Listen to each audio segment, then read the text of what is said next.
इस क्लास में मुख्य रूप से हम ये समझने वाले हैं कि जीभ को देखकर आप बीमारियों को कैसे पहचानें। जैसे हम एक ज्योतिषी के पास जाते हैं और वो हाथ की रेखा देख के सब बता देता है, और जन्म कुंडली देखने वाले जन्म कुंडली देखकर सब कुछ बता देते हैं। तो एक इसी प्रकार से हम जीभ देखकर पेशेंट के शरीर में होने वाली सारी बीमारियों के बारे में बता सकते हैं। और जीवा परीक्षा और द टंग डायग्नोसिस कोई एक दो दो दिन पुरानी चीज नहीं है। आयुर्वेद में इसका वर्णन हजारों सालों से मिलता है। तो जीवा परीक्षा और द टंग डायग्नोसिस का उल्लेख हमें आयुर्वेद में भी मिलता है, और हमें ट्रेडिशनल एक्यूप्रेशर एक्यूपंक्चर में भी मिलता है। आयुर्वेद में एक बहुत ही फेमस वर्सेस है जिसे कहते हैं नाड़ी मूत्रम मलम जीवा शब्द स्पर्श दुर्गाकृति। तो नाड़ी मूत्र मल जीवा, जीवा या चौथे नंबर पर जो जीवा आता है, तो जीवा का अर्थ ही है जीव, यानी जीव को देखकर परीक्षा करना।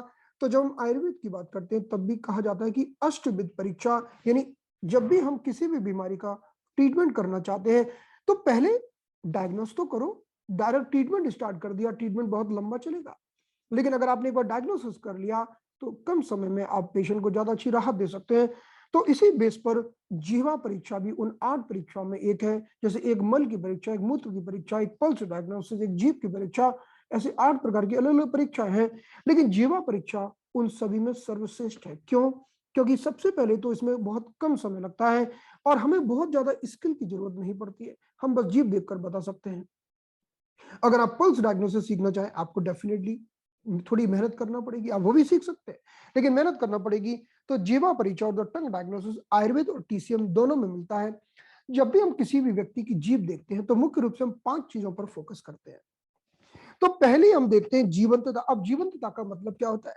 जैसे हमने देखा कि हमारे मित्र बैठे हुए हैं, यानी हमारे 10 मित्र बैठे हुए हैं, एक उसमें से आपको लगेगा यार ये बड़ा चुस्तीला फुर्तीला बंदा है।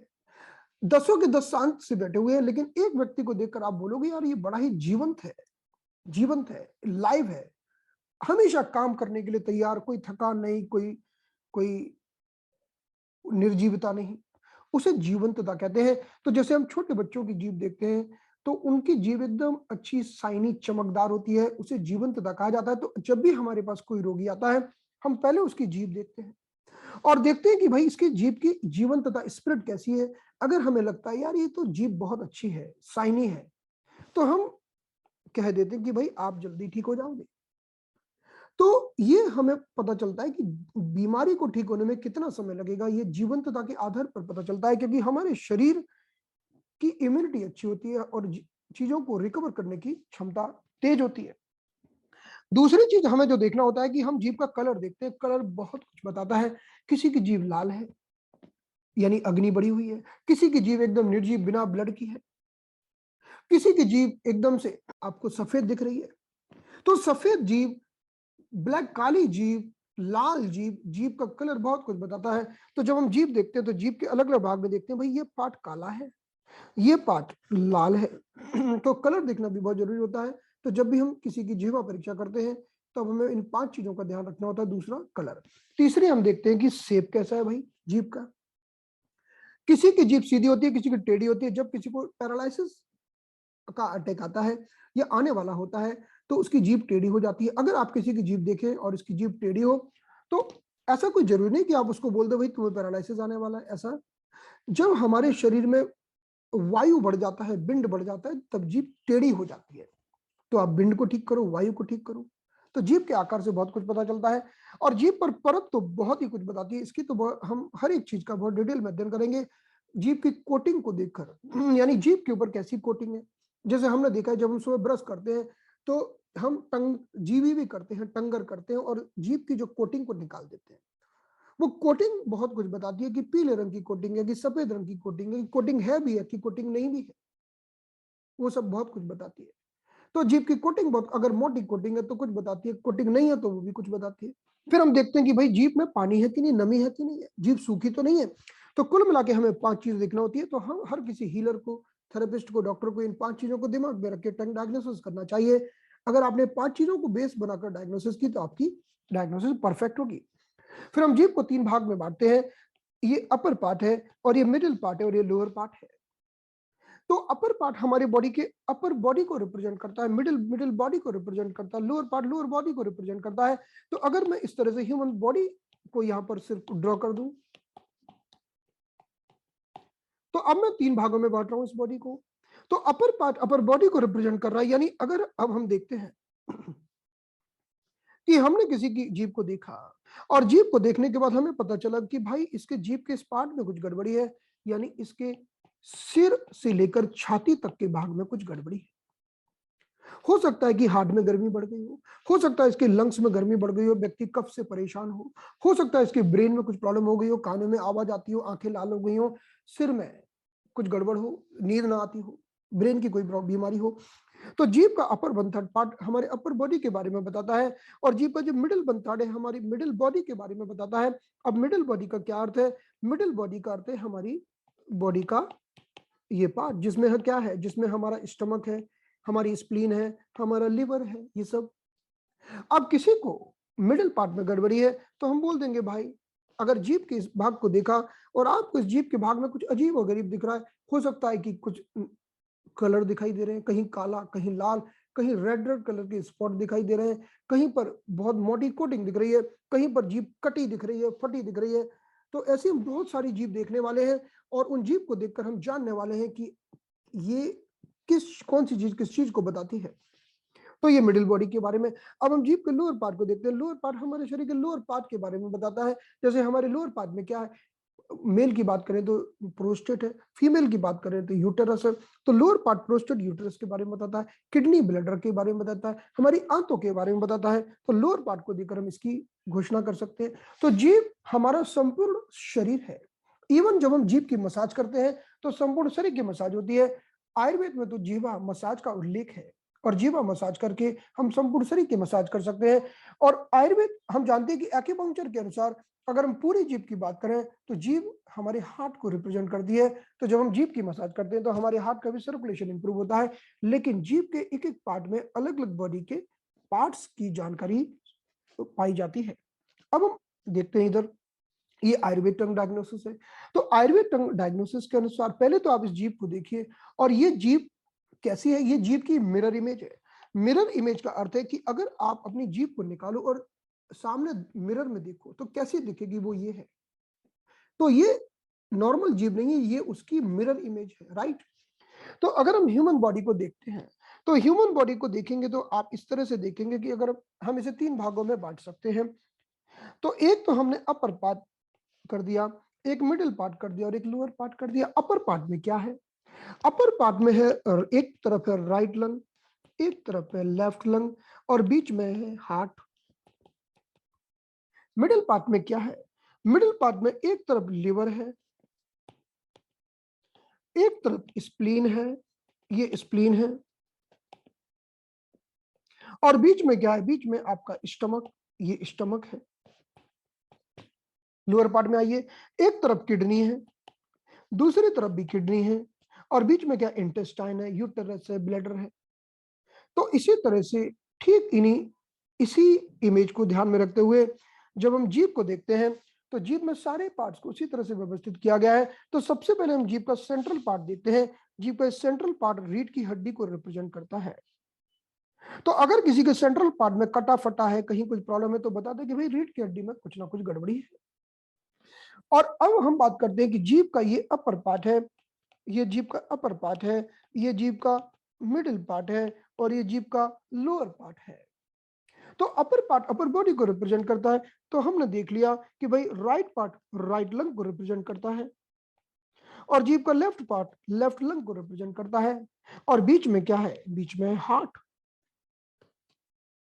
अब हम मिडिल पार्ट की बात करते हैं। मिडिल पार्ट में एक साइड राइट साइड में हमारा लिवर है, लेफ्ट साइड में हमारी स्प्लीन है, और बीच में क्या है? बीच में आप देख लीजिए स्टमक है और पेंक्रियाज है।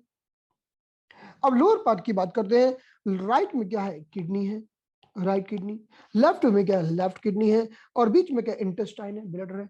तो अब हम जीभ को देखकर हर एक पार्ट के बारे में जान सकते हैं। अब इस एक एक पार्ट के बारे में हम अध्ययन करेंगे कि राइट किडनी में क्या प्रॉब्लम है। भाई यहाँ पर कलर में परिवर्तन है, थिकनेस में परिवर्तन है, कोटिंग में परिवर्तन है। उसके बेस पर हम यहाँ पर और एक एक पार्ट में होने वाली चीजों की घोषणा कर सकते हैं। तो इसी को ध्यान में रखते हुए अब मैं आपको ये बता रहा हूं, जैसे चलिए वापस हम इस इमेज पर एक बार और बात करते हैं कि इस इमेज को ध्यान में रखते हुए हमने देखा कि हमारे पास कई बच्चे आते हैं कि सर्दी खांसी से परेशान है, और जीभ को देखा तो ये पूरा पार्ट रेड। अरे भाई, लंग्स में गर्मी बढ़ गई है, आप एंटीबायोटिक देते जा रहे हो तो खांसी ठीक नहीं हो रही है, क्योंकि गर्मी ऑलरेडी बढ़ी हुई है और एंटीबायोटिक गर्मी को और बढ़ा रहा है। तो कुछ ऐसा करो भाई, गर्मी को भी शांत करो, तो इसकी खांसी जल्दी ठीक हो जाएगी। तो अगर इस पार्ट में गर्मी बढ़ी हुई है मतलब लंग्स में हीट है, लेकिन किसी पेशेंट को आपने देखा इस पूरे पार्ट में हीट नहीं बढ़ी है, केवल इतने पार्ट में गर्मी बढ़ी है, इतने पार्ट में गर्मी बढ़ी है। तो यानी ये हमारा शरीर का सबसे ऊपर का भाग है जो हमारे ब्रेन को रिप्रेजेंट करता है, यानी ब्रेन में गर्मी बढ़ी है। अब आपके पास पेशेंट आएगा, बोलेगा डॉक्टर साहब मुझे कोई बीमारी है, इसका इलाज करवाना है। तो आपने सबसे पहले बोला ठीक है, पहले जीभ दिखाओ। उसने जीभ दिखाई, बीमारी का नाम आपने पूछा नहीं, पहले जीभ दिखाओ, और देखा कि भाई इसके तो इस पार्ट में गर्मी बढ़ी है। आप सबसे ऊपर के शरीर की गर्मी को निकाल दो, उसकी जो भी बीमारी होगी ठीक हो जाएगी। क्योंकि बीमारियों के नाम तो इतने विचित्र हैं, हर रोज नई नई बीमारी आती है, नए नए साइंटिस्ट के नेम के आधार पर नई नई बीमारियों का नामकरण होता है। उन बीमारियों के बारे में आपको खोजना पड़ता है, तब पता चलता है भाई आखिर ये बीमारी है कौन सी। अलग अलग साइंटिस्ट के नाम पे 50 बीमारियां रोज रोज पैदा होती है। तो इस आधार पर अगर आपने जीवा की परीक्षा कर ली, अगर आपने देखा कि भाई इसके सेंट्रल पार्ट में क्रैक है, तो मतलब कहीं ना कहीं स्टमक में गड़बड़ी है। अब पेशेंट आके बोलेगा कि डॉक्टर साहब जीभ देखो, जीभ देखिए, आपने कहा कि सेंट्रल पार्ट में क्रैक है, आपने समझ लिया भाई या तो इसके स्टमक में गड़बड़ी है या पैंक्रियाज में गड़बड़ी है। अब आपने उससे पूछा, आपने अपने पेपर में नोट कर लिया स्टमक होगा या पैंक्रियाज होगा, चलो अब बताओ प्रॉब्लम क्या है। उसने बोला मुझे छाती में दर्द होता है। आपने हार्ट चेक किया, एकदम एकदम बढ़िया है हार्ट, लंग्स भी अच्छा है, यानी पेट में गड़बड़ी है, गैस है और छाती में दर्द हो रहा है। तो ये डायग्नोसिस का महत्व है, और हम जानते हैं कि पेट में गैस होगी तभी छाती में दर्द हो सकता है। तो इसी बेस पर किसी ने बोला कि मुझे पेशाब में जलन हो रही है, आपने देखा कि राइट किडनी में गड़बड़ी है, हो सकता है कि राइट किडनी में स्टोन हो। तो इस बेस पर टंग डायग्नोसिस बहुत ही हेल्पफुल होती है। टंग डायग्नोसिस को करके हमारा ट्रीटमेंट का जो ड्यूरेशन है काफी कम हो जाता है, क्योंकि हम एकदम सही जगह निशाना लगाना सीख जाते हैं। नहीं तो करते रहो। पेशेंट ने बोला छाती में दर्द है, पहले छाती का ट्रीटमेंट किया 7 दिन, कोई फर्क नहीं पड़ा। अब क्या हो सकता है, चलो पेट का करो, फिर पेट का किया, तब जाके फर्क पड़ा। तो ट्रायल एंड एरर वाला ट्रीटमेंट बहुत हो जाता है। उससे बचने के लिए टंग डायग्नोसिस रियली वेरी हेल्पफुल, क्योंकि इसके माध्यम से हम एक्यूरेट डायग्नोसिस पे पहुंच सकते हैं। कुछ दिन पहले एक पेशेंट ने आके मुझे बोला कि मुझे कानों में से बहुत आवाज आ रही है, जिसे हम ringing sound in the year या टिनिटस कहते हैं। Ringing sound in the year या टिनिटस। अब जीभ को चेक किया भाई, जीभ को चेक करने पर पता चला यार इसकी तो गर्मी केवल अपर पार्ट में है, सिर्फ हार्ट की गर्मी कम की है और उसका रिंगिंग साउंड कम हो गया। हार्ट की गर्मी को कम करने के लिए हार्ट का हमने सन पॉइंट लगा दिया, हार्ट 7 फायर पॉइंट लगा दिया और उसका वुड पॉइंट लगा दिया, हार्ट 7 8 9 सेड 8। आप पॉइंट नहीं लगाना चाहते हैं कोई बात नहीं है, आयुर्वेदा से एक्यूप्रेशर के माध्यम से, योगा के माध्यम से, नेचर केयर के माध्यम से ठीक करिए। पहले पहचानिए तो कि गर्मी कहाँ है। भाई गर्मी हार्ट में। अब आप कोई भी मेथड को प्रयोग करके, खाने पीने में परिवर्तन करके भी जैसे ही हार्ट की गर्मी कम करेंगे, आपका पेशेंट का कान का जो रिंगिंग साउंड है वो ठीक हो जाएगा। तो अब हम टीसीएम की बात करें, ये टीसीएम डायग्नोसिस का इमेज है। टीसीएम डायग्नोसिस में टिप ऑफ द टंग को हार्ट कहते हैं। तो अगर किसी का tip of the tongue red है, यानी हार्ट में गर्मी है। और ये लगभग वन चुन का एरिया, अगर मैं यहां से पूरा इतना एरिया मार्क कर दूं, वन चुन का एरिया, वन चुन यानी एक अंगूठे की चौड़ाई जितना एरिया, इस पूरे एरिया को ले लो जिसमें हार्ट भी शामिल हो गया, ये लंग को रिप्रेजेंट करता है। अगर ये लाल है तो लंग में गर्मी है, काला काला है मतलब लंग में ऊर्जा अटक गई है। कई फीमेल आती हैं जिनके इमोशन जो बहुत दुखी रहती हैं, सैड रहती हैं, तो एक्यूपंक्चर में कहा जाता है कि लंग की ऊर्जा अगर अटक जाए तो व्यक्ति दुखी रहता है, और सैडनेस इमोशन किसका, लंग का है। तो हमने देखा ये पूरा पूरा पार्ट उसका एकदम काला काला है, तो हमेशा सैड रहती है। और ट्रीटमेंट क्या करना है उसको, कंधे का दर्द। अब कंधे का दर्द है, ट्रीटमेंट हम किसका करेंगे, लंग का, लंग का ट्रीटमेंट करेंगे, क्योंकि लंग का एरिया में काले काले दाग हैं। इस आधार पर central of the tongue spleen और स्टमक को रिप्रेजेंट करता है। बहुत सारे आप पेशेंट देखोगे उनके यहाँ क्रैक्स मिलेंगे, आड़े टेढ़े मेढ़े क्रैक या फिर सेंट्रल क्रैक, ये पाचन तंत्र की गड़बड़ी बताते हैं। साइड वाला एरिया लिवर गॉल ब्लैडर को रिप्रेजेंट करता है और बेस वाला एरिया किडनी ब्लैडर और लोअर पार्ट को रिप्रेजेंट करता है। इस एक एक पार्ट की डिटेल में स्टडी की जाएगी स्लोली एंड स्लोली। तो जब भी हमारे पास कोई टंग डायग्नोसिस करवाना चाहता है, हम कुछ चीजों का ध्यान रखते हैं कि पहले तो हमें खुद पता होना चाहिए कि जैसे हमारी फिंगरप्रिंट्स यूनिक होते हैं, ऐसे ही हर किसी की टंग यूनिक है।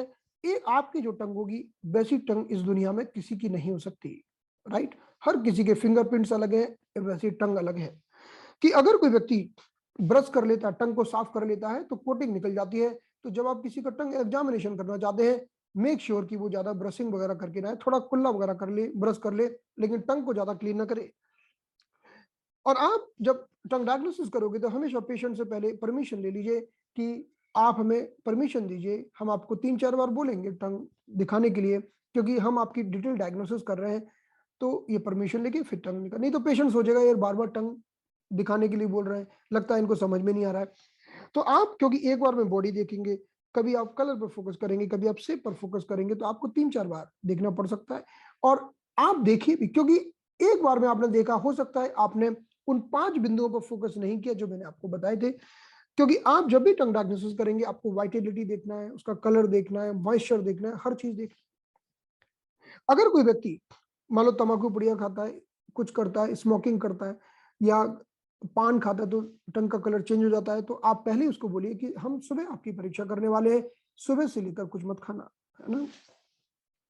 और अगर यानी वो चीजें नहीं खाना है जिससे टंग का कलर चेंज हो जाता है, और कई सारी चीजें होती हैं जिससे टंग के कलर को कोई प्रभाव नहीं पड़ता है, तो कोई प्रॉब्लम नहीं है। तो अब आगे की चीजें हैं कि टंग पर जो बाहरी आक्रमण होता है तो टंग में क्या परिवर्तन होते हैं। जब अंदरूनी चीजों का आक्रमण होता है, जैसे किसी ने गुस्सा किया तो भी गुस्से से आपके अंदर बिंड बढ़ी, क्या परिवर्तन होते हैं। और जब ठंड हमारे शरीर में बैठती है तो टंग कैसी दिखती है, गर्मी में कैसी दिखती है, जब ऊर्जा बढ़ जाती है तो कैसी दिखती है, ऊर्जा घट जाती है तो कैसी दिखती है। इन सब की बात आगे की क्लासेस में की जाएगी। तो आज की क्लास में यहाँ पर समाप्त करते हैं। तो अब हम कल क्लास करेंगे, 30 मिनट की इंग्लिश में क्लास होगी कल भी, और उसके बाद हिंदी में क्लास होगी, ठीक है। सो 6:30 टुमारो, सी यू टुमारो। कल संडे, कल मिलते हैं। तो आज कल और परसों 3 दिन हमारा फ्री सेशन चलता रहेगा, और उसके बाद हमारा सेशन एनरोल पार्टिसिपेंट के लिए होगा Monday, Wednesday, Friday. So thank you so much, closing the session now.